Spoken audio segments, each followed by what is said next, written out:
Bom, se você chegou até aqui, eu acredito que é porque está em busca de indicações literárias que te ajudem a tomar mais decisões ou escolhas, vamos dizer assim, melhores na sua vida.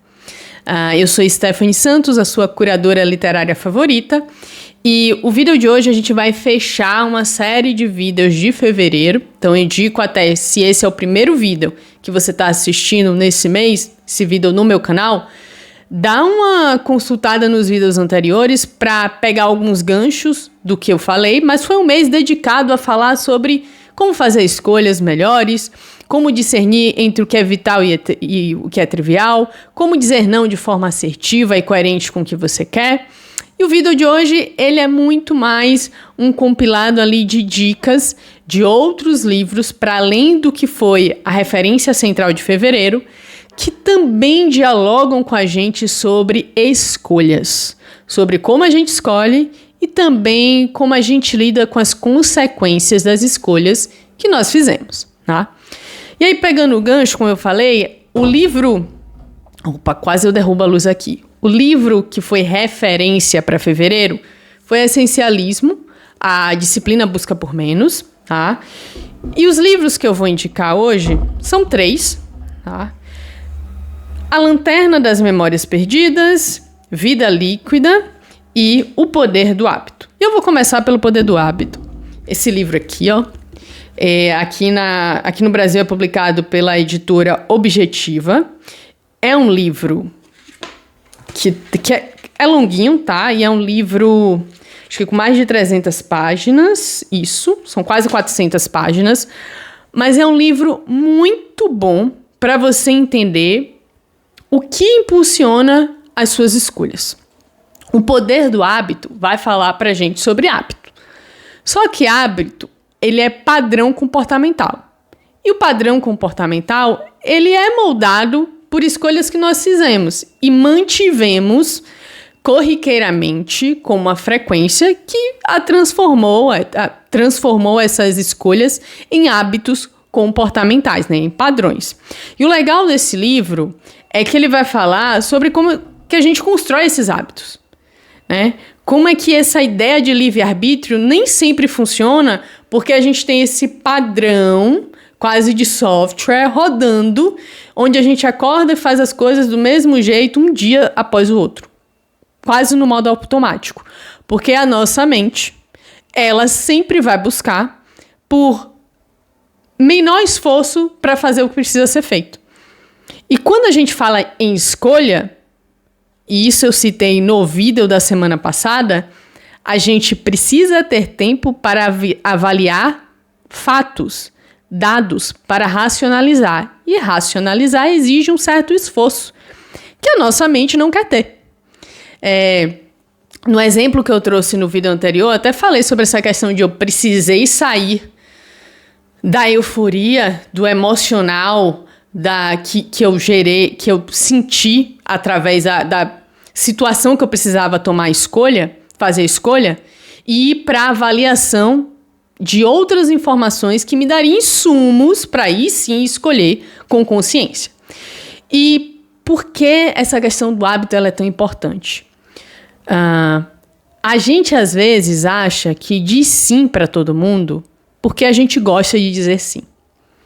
Mas muitas vezes não é que você gosta de dizer sim, nem que você pode. É que você se condicionou a dizer sim para tentar agradar todo mundo, de alguma forma. Assim como você pode achar que você consegue dizer não porque você é uma pessoa super assertiva em definir o que é prioridade para você. Mas talvez você esteja condicionada a dizer não porque talvez você tenha se decepcionado por ter dito alguns sims e não ter recebido aquilo que você esperava em troca. E aí, de repente, você resolveu dizer não para... Como eu posso falar? Para focar mais no que você acha que é importante para si. Para dar a ideia de que você se prioriza. O Poder do Hábito, ele vai te ajudar a entender o que está orientando esse seu sim rotineiro ou esse seu não rotineiro. E não só isso, ele vai te ajudar a entender como estratégias mesmo, tá? Técnicas que você pode adotar para, aos poucos, você ir quebrando esses hábitos, ou pelo menos sair do modo automático danoso e, em situações necessárias, conseguir ir para esse modo ativo, esse modo consciente, esse modo reflexivo, que vai te ajudar a tomar decisões mais assertivas e menos automáticas, tá? E aí eu vou aqui trazer só um exemplo meu. Eu sinto, hoje nem tanto, tá? Mas, pelo menos há uns 3 anos atrás, 3 ou 2, dizer sim para todo mundo, tá? Principalmente olhando para o cenário profissional. Era quase automático. As pessoas me pediam as coisas, ok, vou fazer. Sim, eu posso fazer. Sim, eu quero participar desse projeto. Sim, eu aceito essa proposta. Sem nunca ir para o lugar de me dá um dia para eu pensar, ou perguntar para a pessoa até quando você precisa que isso seja entregue. Quando você dá esse respiro, quando você pede esse prazo, quando você diz, ok, eu preciso de um tempo para pensar, caramba, isso, pelo menos comigo, tira uma carga da urgência que me coloca em outro patamar da tomada de decisão. Porque aí quando eu peço um dia para refletir sobre a coisa, eu tenho tempo de permitir que essa emoção ela dissipe. Eu consigo olhar para os fatos, eu consigo sair dessa dualidade do sim e as consequências do sim e não e as consequências do não e entender, tá? Entre o sim e o não, existem o que eu quero, existe o que eu vou ter que fazer se eu disser sim ou se eu disser não. E aí, o que é que eu quero realmente? Como eu estou me sentindo em ter que assumir essa responsabilidade? Entende? Então, a primeira coisa que eu tenho feito bastante é, quando alguém me pede alguma demanda, eu pergunto, quanto tempo você precisa que isso seja entregue? Isso me ajuda a definir prioridades e a sair desse lugar de urgência da entrega que eu quero dar para o outro, vamos dizer assim. E quando eu tenho que fazer a escolha entre um caminho ou outro, enfim, entre possibilidades, quanto tempo eu preciso te dar essa resposta, ou me dá pelo menos um dia para eu refletir. E durante esse dia eu tiro algum momento para refletir. Isso é importante. Senão você vai fazer quase 0 ou 1 ou pedra, papel, tesoura para tomar decisão. Não é por aí. Tá? Então, o Poder do Hábito ele vai falar sobre condicionamento. E condicionamento move você nas suas escolhas, que você acha que são escolhas conscientes, mas normalmente são condicionadas a padrões que você seguiu a vida toda. O segundo livro é o livro... Desculpe por coçar o nariz, tá? A alergia atacou aqui. Mas o segundo livro é o livro A Lanterna das Memórias Perdidas. Esse livro é um romance de uma autora japonesa, isso. Ela cresceu ali na região de Hyogo e Tóquio. E é um livro que ele vai falar de escolhas de uma forma indireta. Eu vou resumir aqui sem dar tantas spoilers, tá? Mas no livro a gente conhece alguns personagens que eles chegaram ali no último rito de passagem da vida, né? Aquele rito de vou pro além, vou para outra forma de existência e tenho a oportunidade de analisar tudo que eu fiz na minha vida até ali. É tipo aquela sensação de, quando você chegar naquele momento, você vai ver um vídeo, um filme da sua vida toda passando, e aí você vai entender o que você fez, e aí você vai refletir sobre como você se sente diante da vida que você viveu. Você termina feliz, grato ou não? Então, nesse livro, a gente tem esses personagens passando por algo semelhante a isso. E o legal dele é que ele traz justamente esse recorte de, e aí? Quando essas pessoas chegaram nesse momento de revisar o que elas viveram, como elas se sentem diante daquilo? Como elas se sentem diante das escolhas que elas fizeram na vida? E é muito legal que tem personagens que dizem que, poxa, se eu tiver outra oportunidade de viver, eu vou ser a mesma coisa que eu fui nessa última vida.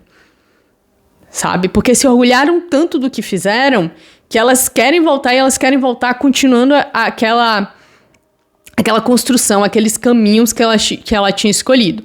Enquanto tem outros personagens que não, que reconhecem que não foram tão assertivos, que se orgulham de algumas coisas, mas que acham que poderiam ter feito escolhas, por mais desafiadoras que sejam, escolhas mais saudáveis, vamos dizer assim. Então é legal porque é um livro que pelo menos me levou para esse lugar de refletir. Stephanie, diante de pelo menos parte do que você se lembra que você viveu até o momento da sua vida, principalmente considerando um recorte onde eu tenho, depois ali, né, dos 18, 19 anos, onde eu tenho mais poder de tomada de decisão na minha vida, como é que eu tô com as escolhas que eu fiz até aqui? Com os ambientes onde eu frequento, com as relações que eu nutro, com a forma como eu me relaciono, com a forma como eu tomo decisões na minha vida. Como é que eu tô diante disso? E mesmo que eu esteja feliz no contexto geral, o que eu quero viver daqui para frente? Onde eu quero estar daqui a 5, 10, 20, 30 anos? Que histórias eu quero contar sobre as experiências que eu tive?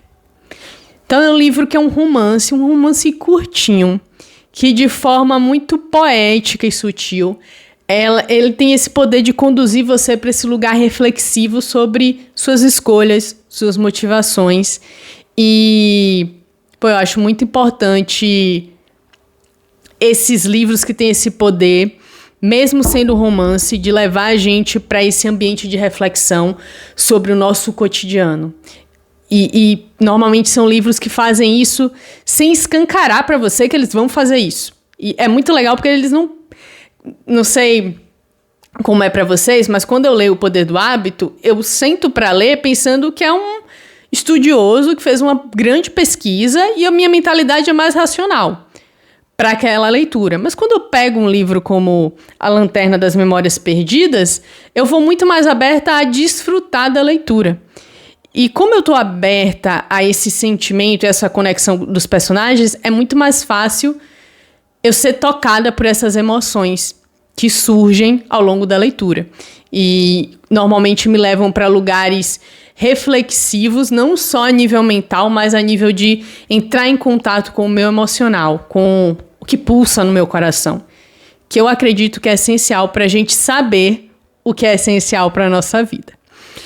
E para fechar esse vídeo, para ele não ficar tão longo do que eu acho que ele já está, Vida Líquida, de Bauman. Bauman é um sociólogo e filósofo inglês. Eu acho que talvez você já tenha ouvido aí na internet falar sobre isso, porque ele está ficando muito em alta desde o ano passado, porque ele é um estudioso que se debruçou muito pelo estudo da sociedade moderna.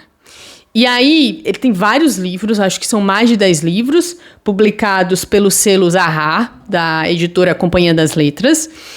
E ele vai falar sobre a liquidez das nossas relações, com o trabalho, com as pessoas, com o consumo. Todos os livros dele são muito baseados nessa questão da liquidez da vida moderna, né? Desse ambiente onde tudo vira consumo, onde nós somos consumidos e consumidas pelo que consumimos. Essa frase eu não sei se ele falou exatamente isso, tá? Mas essa foi uma sacada extraída desse livro aqui, Vida Líquida, de realmente me levar para esse lugar de caramba, de fato. Falando aqui até das redes sociais, que eu acho que é um exemplo que é mais fácil visualizar, tá? Quantos de nós ficamos horas e horas scrollando ali a tela, ou comentando alguma coisa, ou interagindo e mandando memes para as nossas pessoas próximas, né?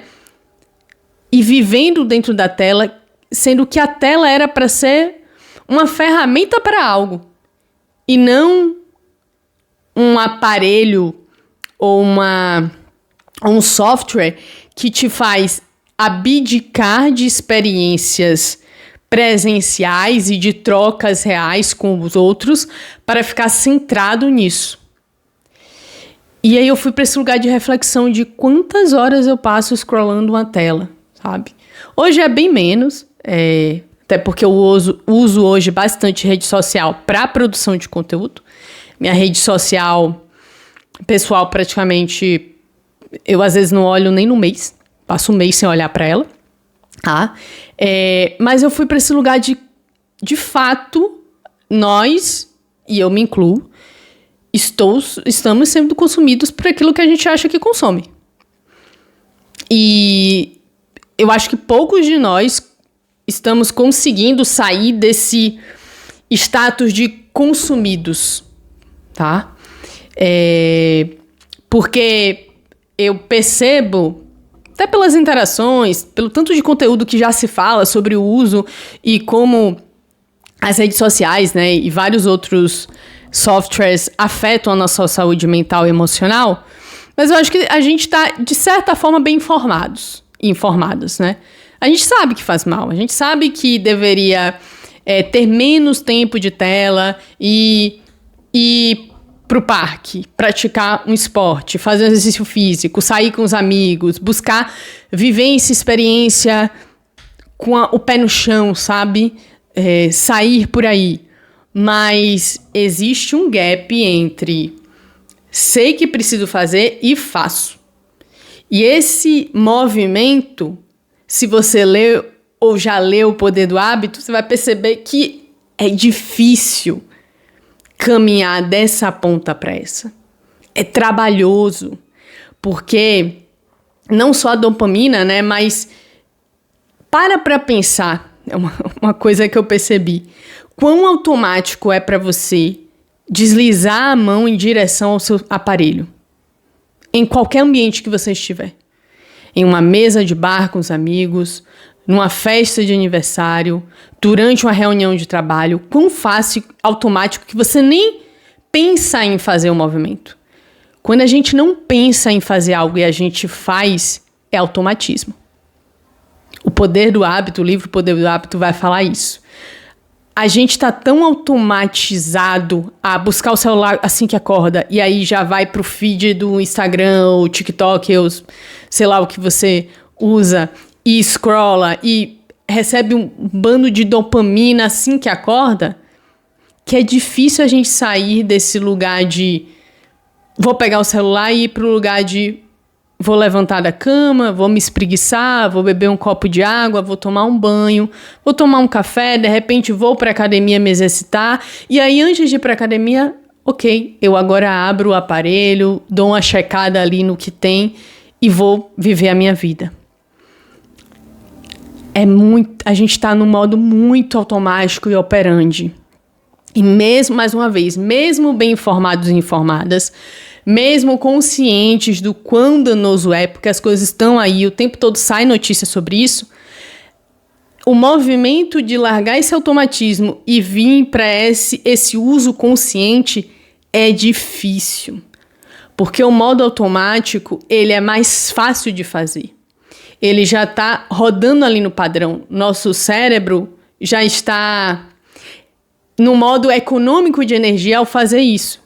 E ao ter que pensar de refrear o seu movimento ao pegar o aparelho, isso aqui exige esforço cognitivo.